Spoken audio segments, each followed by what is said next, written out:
दोस्तों, अगर आप ऋषभ पंत को एक खतरनाक बल्लेबाज मानते हैं तो हमारी इस वीडियो को लाइक जरूर कीजिएगा। दोस्तों, आज आईपीएल के 16वें मुकाबले में लखनऊ और दिल्ली की टीमें आमने सामने हैं, जिसमें एक बेहद ही रोंगटे खड़े कर देने वाला मुकाबले में लखनऊ के कप्तान केएल राहुल ने टॉस जीतकर पहले ऋषभ पंत की टीम को बल्लेबाजी करने के लिए आमंत्रित किया और इसको स्वीकार करते हुए दिल्ली के विध्वंसक बल्लेबाज पृथ्वी शॉ ने लखनऊ की गेंदबाजी की बखिया उधेड़ते हुए अपनी टीम को एक तूफानी शुरुआत दिलाई। यदि आपको भी उनके खतरनाक बल्लेबाजी और पहले इनिंग की रोमांचक हाईलाइट के बारे में जानना है तो हमारी इस वीडियो को एंड तक जरूर देखिएगा। लेकिन उससे पहले आप सभी को क्या लगता है कि पृथ्वी शॉ और ऋषभ पंत में से खतरनाक बल्लेबाज कौन है? इस बात का जवाब हमें नीचे कमेंट बॉक्स में जरूर दीजिएगा। दोस्तों, एक बेहद ही हाई वोल्टेज मुकाबले में लखनऊ के कप्तान राहुल ने टॉस जीतकर पहले गेंदबाजी करने का फैसला किया और उनके इस फैसले को साबित करते हुए दिल्ली के सबसे ताबड़तोड़ बल्लेबाज पृथ्वी शॉ ने आज अपनी लय हासिल करते हुए लखनऊ की लय बिगाड़ कर रख दी है। जी हाँ, उन्होंने तूफानी शुरुआत करते हुए लखनऊ के गेंदबाजों की बखिया उधेड़ कर रख दी है।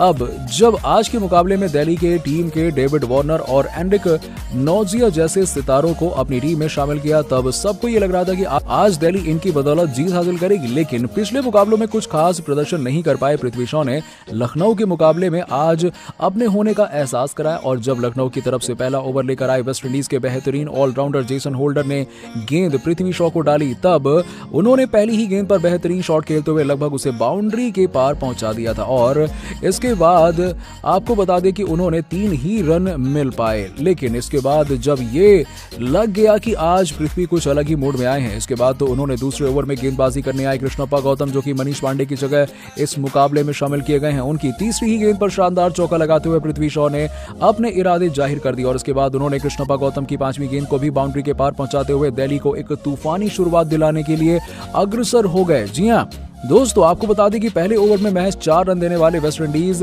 और लखनऊ के ऑलराउंडर जेसन होल्डर के इस ओवर में पृथ्वी ने उनकी दूसरी गेंद पर एक बेहतरीन चौका लगा दिया और इसके बाद गेंद को तारामंडल में पहुंचाते हुए उनके इस ओवर में 14 रन कूद डाले और अब इसके बाद तो पृथ्वी की आक्रामक बल्लेबाजी के आगे दुनिया के सबसे खतरनाक बल्लेबाजों में से एक डेविड वार्नर कहीं नजर नहीं आ रहे थे। पृथ्वी की विध्वंसक बल्लेबाजी की बदौलत दिल्ली का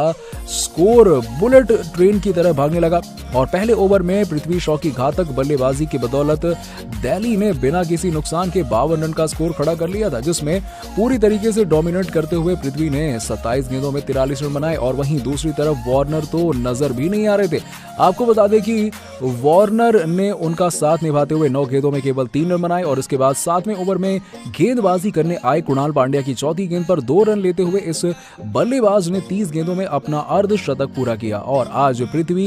गेंद को आकाश में पहुंचाते हुए अपनी पारी में 9 चौके और 2 गगनचुंबी छक्के भी लगाए। इसके बाद 8वें ओवर में गेंदबाजी करने आए कृष्णप्पा गौतम की पहली ही गेंद पर एक बार फिर से पृथ्वी ने गेंद को आकाश में पहुंचाते हुए शानदार छक्का लगा दिया और इसके बाद उन्होंने दूसरी गेंद पर भी बेहतरीन चौका लगाते हुए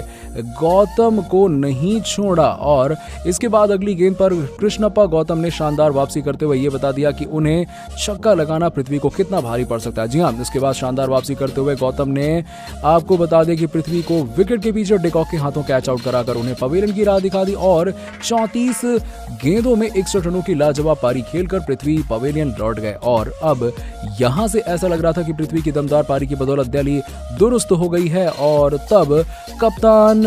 राहुल ने एक नई चाल चलते हुए गेंद अपने सबसे भरोसेमंद गेंदबाज रवि बिश्नोई के हाथों में थमाई और इस गेंदबाज ने अपने कप्तान के फैसले पर सही साबित करते हुए दिल्ली के सबसे खतरनाक बल्लेबाज डेविड वार्नर को कैच आउट कराते हुए 69 रनों पर दिल्ली को दूसरा झटका दे दिया और लखनऊ ने एक बार फिर से मुकाबले में मजबूत तरीके से वापसी कर ली है। और आपको बता दें कि 12 गेंदों में महज 4 रन बनाकर डेविड वार्नर आज लय में नजर नहीं आए। दोस्तों, जिस हिसाब से ये मुकाबला चल रहा है उसको देखते हुए तो ऐसा लग रहा है कि दिल्ली और लखनऊ के बीच में ये बेहद ही रोमांचक जंग देखने को मिल रही है। और आपको क्या लगता है कि इस मुकाबले में राहुल या ऋषभ पंत कौन सी टीम जीतेगी? इस बात का जवाब हमें नीचे कमेंट बॉक्स में जरूर दीजिएगा और ऐसी ही खबरों के लिए सब्सक्राइब कीजिए हमारे यूट्यूब चैनल को। धन्यवाद।